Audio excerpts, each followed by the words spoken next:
নমস্কার বন্ধুরা। আজকের গল্পটি অরণ্যের গোপন রহস্য। সুন্দরবনের কোল ঘেঁষা ছোট্ট গ্রাম সুন্দরীপুরে বাস করত এক সাহসী ছেলে। তার নাম অর্জুন। তার বয়স ছিল মাত্র 15, কিন্তু সাহস আর কৌতূহলে সে তার চেয়ে অনেক বড়। গ্রামটি সুন্দরবনের নিকট হওয়ার কারণে রাতের অন্ধকারে প্রায়ই বাঘের ডাক শোনা যেত। তবে গ্রামের মানুষ আরও ভয়ের এক কথা বলতো। সেখানে নাকি একটি রহস্যময় গাছ আছে, যার ছায়ায় কেউ গেলে আর ফিরে আসে না।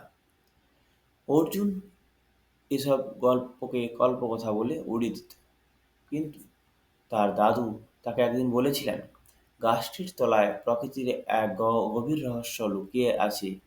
অনেকেই সাহস করে গেছে, কিন্তু কেউ ফেরেনি। প্রকৃতির সাথে খেলতে নেই, তা সব সময় মানুষকে তার ঔদ্ধত্যের জন্য শিক্ষা দেয়। এক রাতে পূর্ণিমার আলোয় গ্রামটি জ্বলজ্বল করছিল। অর্জুনের বন্ধুরা তাকে চ্যালেঞ্জ করল গাছটির কাছে গিয়ে তার সত্যতা যাচাই করার জন্য। অর্জুন রাজি হয়ে গেল। সে বলল, আমি একবার দেখে আসব, যদি কোনো বিপদ থাকে আমি ফিরে আসব। মশালের আলো জেলে একটি ছোট্ট দা নিয়ে অর্জুন গভীর জঙ্গলে প্রবেশ করল। পথ ছিল আঁকাবাঁকা, আর গাছপালার ঘন শাখা প্রশাখায় ভরা। পাখিদের ডাক আর বনের গুঞ্জন ছাড়া চারপাশ ছিল নিস্তব্ধ। কিছুক্ষণ হাঁটার পরে সে গাছটির সামনে পৌঁছালো। গাছটি ছিল বিশাল, তার ডালপালা যেন আকাশ ছুঁয়েছে। গাছের ছায়া এতটাই ঘন ছিল যে সেখানে পূর্ণিমার আলোয় পৌঁছায় না। গাছের গায়ে ছিল প্রাচীন কিছু খোদাই, যা দেখতে রহস্যময় ও ভীতিকর।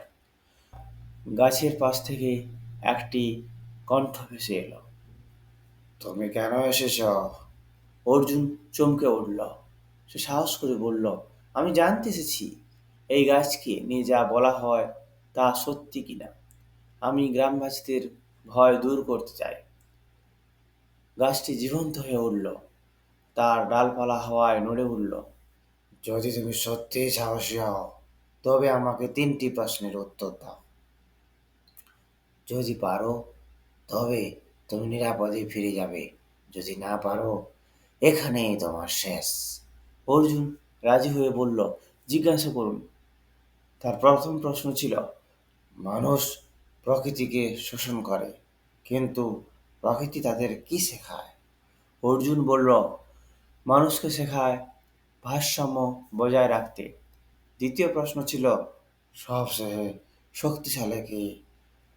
অর্জুন উত্তর দিল, সত্যি। তৃতীয় প্রশ্ন ছিল, সাহসের প্রকৃত অর্থ কী? অর্জুন কয়েক মুহূর্ত ভেবে বলল, নিজের এবং অন্যের ভালো করার জন্য কাজ করা, তা যতই কঠিন হোক।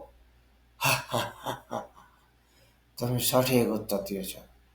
অনেক বছর পর এমন কেউ এসেছে যে প্রকৃতিকে বুঝতে চাও।